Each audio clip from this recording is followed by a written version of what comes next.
সিরিয়ায় দীর্ঘ ১৫ বছরের গৃহযুদ্ধ সামাল দিতে পারলেও এবার মাত্র ১২ দিনেই পতন ঘটল বাশার আল আসাদের ২৪ বছরের শাসনামলের। গেল ২৭ নভেম্বর আলেপ্পোয় প্রবেশের পর অপ্রতিরোধ্য গতিতে সিরিয়ার একের পর এক শহর নিয়ন্ত্রণ নিতে থাকে সশস্ত্র বিদ্রোহী গোষ্ঠী হায়াত তাহরির আল শাম। এ বিষয়ে আরও খবর জানবো আমরা সহকর্মী রবিউল ইসলাম আওলাদের কাছ থেকে। আওলাদ, শুরুতে আপনাকে স্বাগত জানাচ্ছি। আপনি সকাল থেকেই সিরিয়া প্রসঙ্গ, সিরিয়ার সব খবর কিন্তু আপনি ফলো করছেন এবং সবশেষ আমরা যেটি দেখতে পারলাম যে সবশেষ গুঞ্জন দিয়েই শুরু করে বাশার আল আসাদের হেলিকপ্টারটি বিধ্বস্ত হয়েছে, আমরা এমনটি শুনতে পাচ্ছি। এটির আসলে সত্যতা কি এখনো নিশ্চিত করা গেছে? ধন্যবাদ ইনান। আসলে এই বিষয়টি এখনও আন্তর্জাতিক গণমাধ্যম কিন্তু সেভাবে নিশ্চিত করতে পারেনি। তবে যেই মুহূর্তে প্রেসিডেন্ট বাশার আল আসাদ তার ব্যক্তিগত বিমান নিয়ে উড্ডয়ন করেছেন এবং সেই উড্ডয়নের যে রাডার ব্যবস্থা থাকে, স্বয়ংক্রিয় রাডার ব্যবস্থা, বিমানের পর্যবেক্ষণ করার জন্য যে ব্যবস্থা থাকে, সেই ব্যবস্থা কিন্তু ছিল না। কিছুক্ষণের মধ্যেই সেটি হাওয়া হয়ে যায়, অর্থাৎ এই বিমানের খোঁজ পাওয়া যাচ্ছে না। এবং সেই মুহূর্তেই আমরা জানি সিরিয়ার হোমসের কাছে একটি বিমানও বিধ্বস্ত হয়েছে, এমন একটি বিভিন্ন গণমাধ্যম থেকে খবর এসেছে, যে কারণে অনেকে আসলে দুয়ে দিয়ে চার মেলানোর চেষ্টা করছে। জি, সব মিলিয়ে এখন যদি আমি বলি যে আমরা দেখলাম যে ২ যুগের বেশি সময় আসাদ সরকার ক্ষমতায় ছিল এবং তার বাবাও কিন্তু এর আগে আপনি জানেন যে ২৯ বছর দীর্ঘদিন ক্ষমতায় ছিল। হঠাৎ করে ১২ দিনের ব্যবধানে, প্রতিবেদনে আমরা যেমনটি দেখলাম যে হঠাৎ করে ১২ দিনের ব্যবধানে প্রথমে আলেপ্পোর পর হোম, তারপরে একেবারে দামেস্কের কাছাকাছি এসে তারা একেবারে নিয়ন্ত্রণ নিয়ে নিচ্ছে। এটির পিছনে আসলে কি ধরনের শক্তি কাজ করেছে? ইনান, আপনি জানেন যে এই বিদ্রোহী গোষ্ঠীগুলো যখন সিরিয়ার একের পর এক শহর দখল করলো এবং রাজধানী দামেস্কে চলে আসলো, এটি কিন্তু খুব অল্প সময় এবং মাত্র ১২ দিন। এবং এটিকে বিভিন্ন আন্তর্জাতিক সংবাদ মাধ্যম বলছে কুইক মুভমেন্ট, অর্থাৎ দ্রুত পরিবর্তন, চেঞ্জ হচ্ছে পরিস্থিতি। কেউই আন্দাজ করতে পারছে না যে এত দ্রুত এই এত বড় একটি সরকার। অর্থাৎ আমরা জানি যে কিন্তু এই ১২ দিন ধরে যে সরকারের যে পতন হলো, ঠিক এই ১২ দিন বললে ভুল হবে। আপনি জানেন যে গত প্রায় ১৫ বছর ধরে সরকার বিরোধী বিক্ষোভ, গৃহযুদ্ধে বিধ্বস্ত যে ভঙ্গুর অবস্থা ছিল সিরিয়ার, সেটি কিন্তু প্রমাণিত হলো এই ১২ দিনের এই পরিবর্তনের কারণে। আমরা একটু এই যে সিরিয়ার যে বাশার আল আসাদের পরিবর্তন হলো, সেই পরিবর্তনের কারণে বিশ্বের যে বিভিন্ন যে দেশগুলো রয়েছে, সেই দেশগুলো এবং আরও কী কী আমাদের কাছে আছে, আমরা একটু জেনে নিতে চাই যে সিরিয়ায় ৫০ বছরের মধ্যে স্বৈর শাসনের কিন্তু অবসান হলো।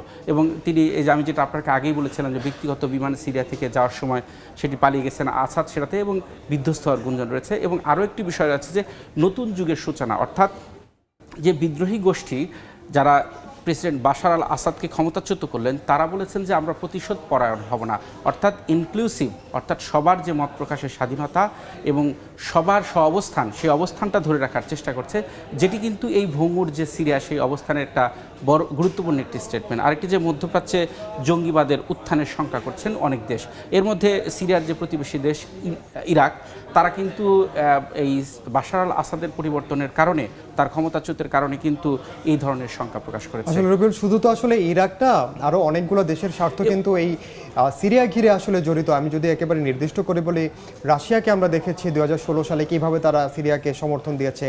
তারপর আবার একইভাবে ইরান তাদের হিজবুল্লাহ গোষ্ঠীর মাধ্যমে বিভিন্নভাবে কিন্তু আসাদ সরকারকে তারা সব ধরনের সহযোগিতা দিয়েছে।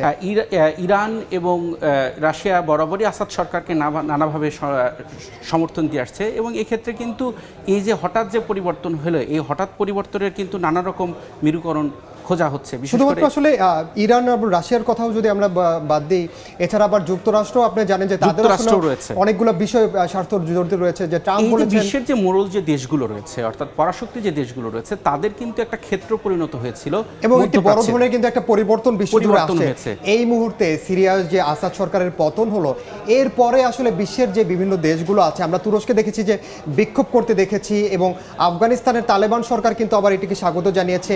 এই যে বিষয়গুলো অন্যান্য দেশগুলো আসলে কি বলছে? আসলে পশ্চিমা দেশগুলো এখনো দ্বিধাদ্বন্দ্বিত রয়েছে। তারা বাশার আল আসাদের বিপক্ষে ছিল, তারা বাশার আল আসাদকে স্বৈরশাসক হিসেবে আখ্যায়িত করেছে, দীর্ঘদিন ধরে তারাও তাকে নানাভাবে চেষ্টা করেছে। কিন্তু যেভাবে তাকে সরানো হয়েছে, সেটি নিয়ে তারা আসলে খুবই স্পর্শকাতর বিষয় মনে করছে। এই মুহূর্তে তারা হুট করে তাৎক্ষণিকভাবে কোনো প্রতিক্রিয়া জানাচ্ছে না।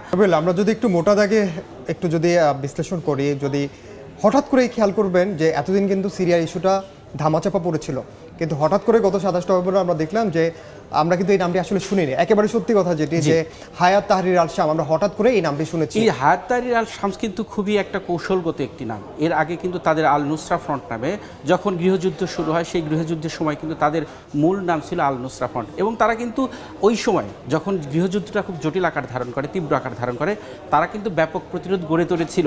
কিন্তু ওই সময় রাশিয়া এবং ইরান সমর্থিত যে হিজবুল্লাহ রয়েছে বা অন্যান্য শিয়া মিলিশিয়া বাহিনী রয়েছে, সেই বাহিনীর কারণে তারা কিন্তু খুব একটি আঘাতে পারেনি। এবং এই গোষ্ঠীর যিনি প্রধান, তিনি কিন্তু এর মধ্যে বলেছেন যে তিনি প্রতিশোধ দিবেন না। তিনিও কিন্তু এখন নতুন করে আলোচনায়, তিনি কি তাহলে ক্ষমতা নিতে যাচ্ছেন, তিনি আসলে পরবর্তী তার করণীয় কি হবে, এটি নিয়েও কিন্তু সাধারণ মানুষের মধ্যে একটি আলোচনা বা গুঞ্জন শুরু হয়েছে। একটু আগে আমরা খবর পেয়েছি যে দামেস্কে ইরানি যে দূতাবাস আছে সেখানে হামলার ঘটনা ঘটেছে, কিন্তু আমরা পরিষ্কার করে এখন আসলে বিস্তারিত তথ্য জানিনি। তার মানে বোঝাই যাচ্ছে যে ঠিক আমি আপনাকে যেটা বলতে চাচ্ছি এখন, যে মধ্যপ্রাচ্য কেন্দ্রিক এখন যে বিশ্ব রাজনীতি, সেই রাজনীতির কিন্তু একটা পট পরিবর্তন হবে। আমার কাছে কিছু আমি দেখাতে চাই যে মধ্যপ্রাচ্যের প্রভাব কমতে পারে কিন্তু ইরান এবং রাশিয়ার, যেটি আমরা জানি যে আসাদ সরকারকে ক্ষমতায় রাখতে তারা কিন্তু সব ধরনের ভূমিকা পালন করেছে, এবং সবশেষ গতকাল পর্যন্ত কিন্তু তারা সশস্ত্র লড়াই করেছে। এবং এখনও আমরা জানি যে সিরিয়ায় রাশিয়ার যে সামরিক যে স্থাপনা সেটিও রয়েছে। এছাড়া কিন্তু আমরা একটু জিনিস, যুক্তরাষ্ট্রের অবস্থানটা কিন্তু খুব কৌশলগত। তারা কিন্তু প্রেসিডেন্ট বাশার আল আসাদকে সমর্থন করে না, পুরোপুরি সমর্থনও দেয়নি, আবার তারা কিন্তু তার থেকে মুখ একেবারে ফিরিয়েও নেয়নি। কিন্তু এখানে জটিল কথা হলো যে এই যে হায়াত আল শামস, যে আল তাহরির আল শামস, এই গোষ্ঠীটা কিন্তু মূলত হলো জঙ্গি গোষ্ঠী যে আল কায়দা রয়েছে, তার থেকে কিন্তু বের হয়ে কিন্তু এই দল গঠন করেছিল।